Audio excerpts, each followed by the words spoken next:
The Bank of England today announced a raise in its key interest rate by 0.75 percentage points. That's the biggest increase in 33 years, looking to tame inflation, which may peak around 11% in a recession hit Britain. The latest rate hike mirrors aggressive rate tightening by central banks around the world as economies battle the highest price levels in decades. Joining me from London to unpack the latest BOE decisions and what it means for the struggling UK economy and the people is Laurie Laird. She's our Rise News correspondent. Hey, good to see you on our Rise Exchange tonight, Good evening, Laurie. Bosan. Great. It's good to have you. Lovely to see you. I know. I thank you so much. Good to see you again, my friend. Yesterday evening, we were chewing over the Fed. Tonight is the Bank of England raising interest rate. How are they worried about inflation chasing? All right, give me some latitude. I'm going to talk for a while. And I want to go back to the Fed, and I am so glad you mentioned it. The Bank of England did raise interest rates 0.75 of a percentage point. That takes the benchmark rate to 3%, highest it has been since 2008. But I think that we need to look behind that, look underneath that. And the message that I thought the Bank of England, I was at the press conference today, the message that I thought the Bank of England was giving us is that we are going to slow down.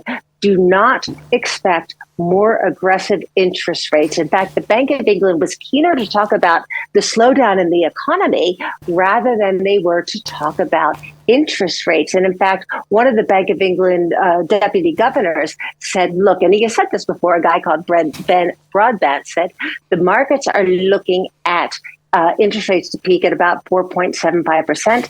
Don't take that as gospel. We probably will not raise rates that high. So odd, big rate rise for the Bank of England, but also dampening expectations that rates will continue to rise. And in fact, there are 9 members of the Bank of England's Monetary Policy Committee. 7 voted for that 75 basis point hike.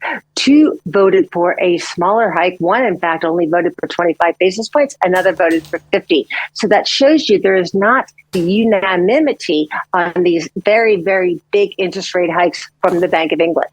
So, Laurie, you spent many years of your career chasing central banks and bankers and their decisions and statements. But what's different this time? Is it the rate hike or the grim economic forecast that's getting everybody on the edge of the seat? Okay, you are aging me there, Bosan, but I will give you a little bit of latitude. You're aging nicely, there. my friend. And that is very kind. And now I'll answer. You got out of trouble there. But I think one thing that I really want to focus on is last night's press conference from Jerome Powell, the head of the Federal Reserve. The Federal Reserve last night also did a 75 basis point hike. Interest rates, the base interest rate in the U.S. is about 100 basis points higher, 1 full percentage point higher than in the U.K. But something that I thought was so striking, Bosan, was Jerome Powell saying, we don't have a lot of data about inflation as high as it is in the modern era. And that is telling. And I'm very, very surprised that people haven't picked up on this. And if you'll give me a little bit of latitude, a couple of months ago in the summer, Jerome Powell was at a conference here in Europe and said, I now understand how much I didn't understand about inflation. And I think that tells us that central banks are looking at the old playbook. They must look at the old playbook, but there are other fundamental things going on in the economy that may change forecasts. Interesting, Laurie. Is raising interest rate the right thing? Sometimes I find it difficult who to trust, who to believe. Folks on the Market Street and those on the Main Street. So that's my problem. Well, absolutely. And trust is really difficult, though, Sam, because when inflation first started to rise, what did we hear from central bankers? It's the recovery from COVID. It's supply chain stuff. And then when inflation continued to rise, it was Vladimir Putin and its energy shocks. Now we're not hearing those things. And remember the word transitory. That is all we heard. Now we're hearing central bankers say inflation is very, very high, and we're not sure how to fight it. And if you look at core inflation, let's take away food and energy, core inflation, which is everything else, is rising across the world at 6 to 7% in the major economies. That's 3 times the target. So it does feel very much like central bankers are dealing with a new paradigm. Go back to your question, how do you trust them?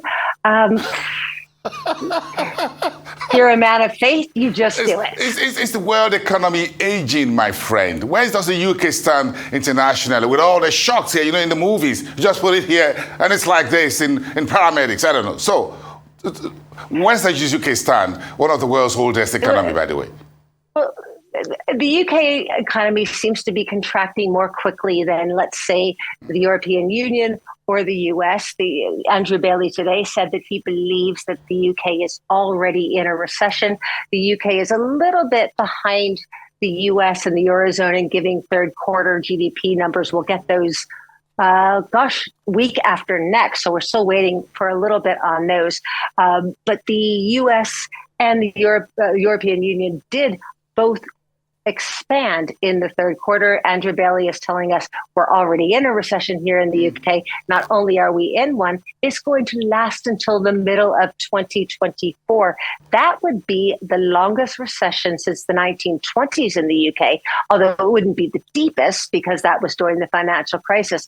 But I have to warn you both on, and you know this as well as I do, forecasts are a little bit out the window here. Central bankers are dealing with things they haven't seen before. Look, Laurie, you're going to live through this. You and I are going to live through this. Don't worry. I heard that the weather is a little bit warm. My friend. What are you having tonight, my friend? Look, you're going to live through this. Don't worry. Well, we're going to report this all the way to the end. Thank you so much. Have a great evening. Look forward to seeing you again, and of course, yes, again, grab that hot cup of coffee, whatever it is tonight. Thank you so much, Laurie. Thanks for speaking with us. Good night, Good night to you in London.